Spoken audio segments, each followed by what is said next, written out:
Salut à tous, j'espère que vous allez bien, que vous passez une très belle journée. Je suis super heureuse de vous retrouver aujourd'hui sur la chaîne Booktube pour une nouvelle vidéo. Et aujourd'hui, comme vous l'aurez sûrement vu au titre, ça va être un update saga. Puisque j'ai commencé une nouvelle saga, comme j'avais terminé Night School de CJ Dougherty fin 2017, avec ma règle un petit peu personnelle pour éviter de me disperser partout au niveau des sagas. J'en termine une pour pouvoir en commencer une nouvelle, donc j'ai commencé une nouvelle saga adulte dont je vais vous parler aujourd'hui. Et j'ai avancé dans deux sagas jeunesse, donc on va rentrer tout de suite dans le vif du sujet pour éviter que cette vidéo ne soit trop longue. Et on va commencer avec cette fameuse saga dont je vous parlais, celle qui remplace un petit peu Night School de CJ Dougherty. C'est un genre complètement différent puisqu'il s'agit de la saga Valjaber de Marie-Bernadette Dupuis. Donc j'ai lu le premier tome dans l'édition de France Loisirs, donc ça s'appelle L'Enfant des Neiges, mais c'est aussi paru aux éditions Le Livre de Poche sous le titre L'Orpheline des Neiges. C'est pas la même couverture, c'est pas le même titre, c'est vrai que c'est assez trompeur, mais c'est le premier tome, c'est la même histoire, c'est un petit pavasse quand même d'environ 500 pages. Et de quoi parle cette saga de Valjaber? On va tout simplement suivre la vie au village de Valjaber, qui est un tout petit village au Québec. On est à l'aube de la Première Guerre mondiale et ce village est très industriel. Il vit principalement et presque même essentiellement de sa pulperie, donc une usine qui fabrique du papier, et de son couvent-école, donc tenu par des sœurs qui permettent aux enfants de Valjaber et un petit peu des environs de recevoir une éducation, d'apprendre à lire, à écrire. Et le personnage principal que l'on va suivre, c'est Marie-Hermine. Marie-Hermine va être déposée, encore nourrisson, au pied du couvent-école par une nuit d'hiver très neigeuse à Valjaber. Les sœurs vont retrouver cet enfant emmailloté avec juste un petit mot qui dit que cet enfant s'appelle Marie-Hermine. Personne ne sait dans ce village réellement qui sont ses parents, les raisons du pourquoi du comment est-ce que cet enfant a été abandonné ici, mais les sœurs vont prendre Marie-Hermine un petit peu sous son aile, l'aider à grandir. Et dans ce premier tome, on suit la vie de Marie-Hermine, qui souvent est appelée Hermine, du moment où elle était abandonnée, donc nourrisson quelques mois à peine, jusqu'à ses 17-18 ans. Donc ça fait quand même une bonne partie de sa vie, toute son enfance, le début de son adolescence, etc.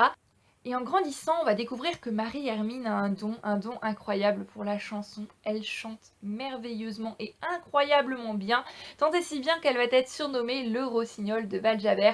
Je vous en dis pas plus, c'est la vie de cette petite fille que l'on va voir devenir adolescente, que l'on va voir devenir jeune femme. Et j'ai vraiment beaucoup aimé ce premier tome, même si c'est vrai que je pense que je mettais la barre un petit peu haute, puisque c'est une saga que ma grand-mère a lu, a adoré, que ma tante a lu, a beaucoup aimé, donc on me l'avait souvent recommandé. Il y avait un petit peu de pression quand même. Je voulais absolument commencer cette saga-là en hiver, puisque l'enfant des neiges, l'orpheline des neiges, la couverture, ça me faisait tout de suite penser à l'hiver. Et c'était vraiment le bon moment pour la lire. J'ai passé une bonne lecture sans pour autant que ce soit un coup de cœur. On va commencer par les points positifs. Déjà, j'ai trouvé qu'il y avait juste ce qu'il fallait de description.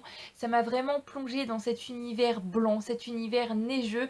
J'ai vécu aussi plusieurs saisons à Valjaber, plusieurs années, et j'ai eu l'impression de me retrouver immergée au Québec, de me retrouver immergée dans ce petit village aux côtés de ces personnages, l'impression de voyager tout simplement. Et c'est aussi ça que j'aime avec la littérature, c'est à travers les mots, les phrases, les lignes, avoir l'impression de ne plus être où je suis à l'instant T, mais d'être complètement autre part. Et là, ça a complètement opéré.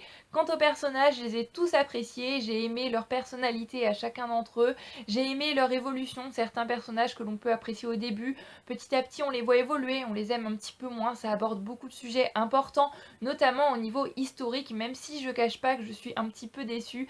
Vous vous en doutez si vous suivez mes vidéos, on est à l'aube de la Première Guerre mondiale dans cette saga-là, et je m'attendais bien évidemment à ce qu'on parle de la Première Guerre, mais finalement c'est juste abordé assez rapidement en toile de fond, on n'en parle pas plus que ça. Mais ça me semble logique en fait, puisque l'histoire se passe au Québec. Je ne connais absolument pas l'histoire du Québec, mais il n'y a pas eu la Première Guerre mondiale sur leur sol à proprement parler.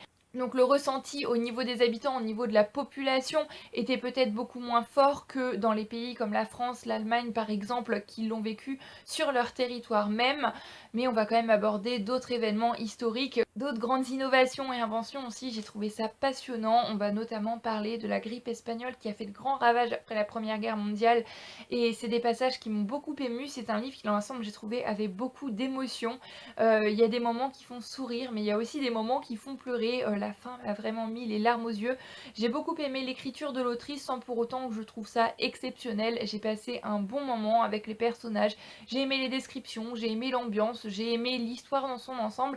Et bien évidemment, évidemment j'ai envie de savoir la suite, donc je lirai avec grand plaisir la suite de cette saga en lisant le deuxième tome. C'est une saga qui est composée de 6 tomes et qui est terminée, mais les tomes sont chacun de bonnes petites bricasses. Donc j'ai hâte de voir où ça va m'amener après. Pour venir maintenant au point que j'ai un petit peu moins aimé, le premier ce serait la mièvrerie.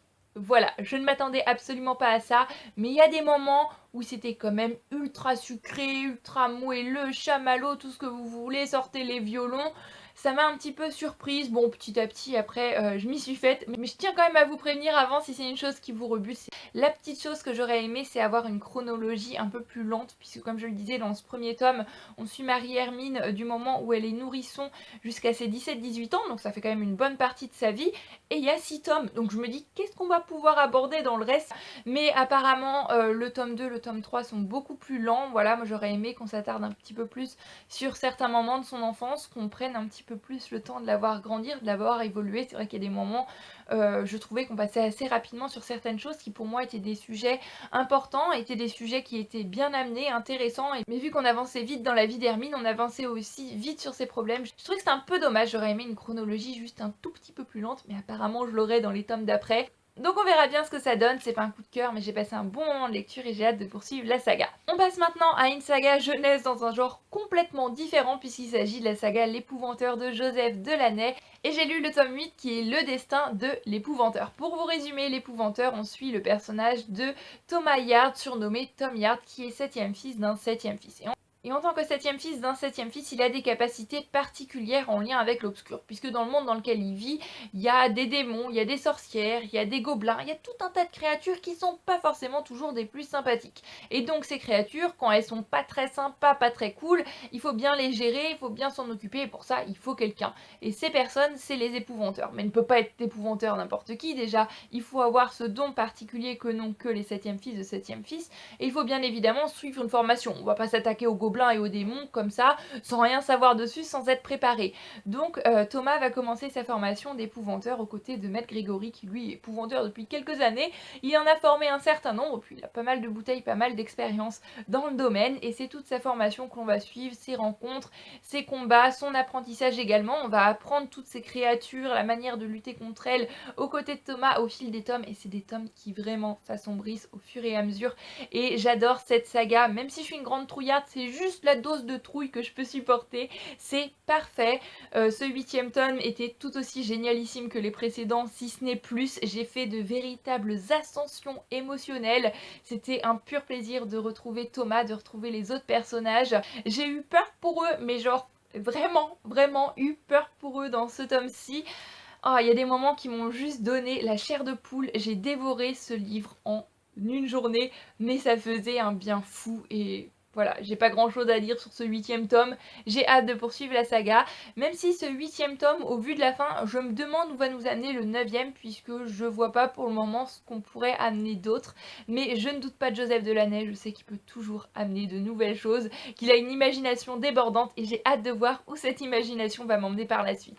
Et le dernier livre dont je voudrais vous parler, on est encore sur une saga jeunesse, encore sur un livre que j'ai dévoré en 2 jours cette fois-ci, puisqu'il s'agit de Cœur Vanille de Cathy Cassidy, qui est le 5e tome de la saga Les filles au chocolat. Pour essayer de vous résumer Les filles au chocolat du mieux que je peux, dans le premier tome, on va suivre Chérie qui vit seule avec son père, elle a perdu sa mère, et son père va faire une rencontre et donc emménager avec sa nouvelle compagne en Angleterre. Donc Chérie va déménager avec son père en Angleterre chez cette fameuse nouvelle compagne et il s'avère que cette dernière a déjà 4 autres filles d'un précédent mariage et chaque tome est centré sur l'une des filles qui vont être les filles au chocolat. Je vous dis pas le pourquoi du comment, je vous en dis pas plus. Chacune a sa personnalité propre, chacune a ses rêves, chacune a sa manière de voir la vie, chacune a ses petits problèmes puisque chaque tome va aborder un sujet très important et dans ce 5e tome on suit le personnage de Honey qui est l'aînée des filles de Charlotte, donc qui est la compagne de Paddy, le père de Chérie. Voilà, je sais pas si c'est vraiment clair tout ce que j'ai essayé d'expliquer ici. J'avais un petit peu peur avant de me lancer dans ce 5e tome, je l'avoue, parce que le personnage de Honey est un personnage assez détestable, même complètement détestable. Dans les premiers tomes, je la supporte pas tout simplement, sa manière de réagir, sa manière de voir les choses, sa manière de se comporter. Honey était le personnage qui m'énervait le plus, donc ce tome-ci, centré sur elle, me faisait un petit peu peur, mais j'avais vraiment envie de continuer avec cette saga, de lire ce tome-ci, de pouvoir peut-être la découvrir sous un autre angle, de découvrir son point de vue, même si ses comportements dans les tomes précédents étaient pour moi très difficilement excusables et très difficilement justifiables. J'ai fait du mieux que je peux et j'ai passé un bon moment de lecture avec ce tome-ci, même si c'est pas mon préféré. C'est sucré, ça fait du bien, ça apporte du baume au cœur, c'est léger, ça se lit tout seul, c'est les filles au chocolat quoi, c'était juste génial. Ça m'a fait plaisir de découvrir un petit peu plus le personnage de Honey et encore une fois on va aborder un sujet très important. Je vous en dis pas plus, je vous dis pas ce que c'est pour ne pas vous spoiler bien évidemment, mais surtout au niveau de la jeunesse, au niveau des adolescents qui est le public ciblé par cette saga. C'est vraiment un sujet dont il faut parler, c'est un sujet d'actualité. Et ça a été très bien amené de la part de Cathy Cassidy, ça j'ai vraiment beaucoup apprécié. Ça se lit tout seul et ce que j'ai aimé avec ce livre aussi, c'est que ça m'aura fait voyager en Australie, un petit peu de soleil, un petit peu de chaleur, mais on est quand même en période de Noël. C'était un petit peu déroutant au début de s'imaginer Noël, le sable, la chaleur, le soleil, mais c'était une super idée, j'ai passé un très bon moment. Après, petit bémol, il y a certaines révélations finales, si je puis dire, dont je m'étais doutée assez tôt dans le livre, donc j'ai pas eu de grandes révélations où je me suis dit what, c'est pas possible. J'aurais pu avoir une révélation quant au personnage du tome 6, mais en fait comme une cruche en plein milieu du livre je me suis dit mais c'est la dernière des sœurs, je vois pas trop comment il peut y avoir un tome 6 et donc j'ai lu la 4e de couverture du tome 6 pour voir de qui on allait parler et donc je me suis spoilé le truc, la révélation. Stupide, c'est entièrement ma faute, mais ça ne m'a pas empêché de passer un très bon moment avec ce tome-ci et bien évidemment je vais continuer la saga avec un grand plaisir. Les filles au chocolat, je peux que vous recommander, c'est une lecture un petit peu gourmandise, une lecture doudou, ça se lit tout seul, c'est génial, tout simplement. J'en ai terminé pour cette update saga, j'espère qu'il vous aura plu. En attendant la prochaine vidéo, comme d'habitude, je vous fais à tous bien évidemment plein de bisous. Je vous souhaite de très belles lectures et je vous dis à très bientôt sur la chaîne Booktube pour une nouvelle vidéo. Prenez grand soin de vous, bye bye!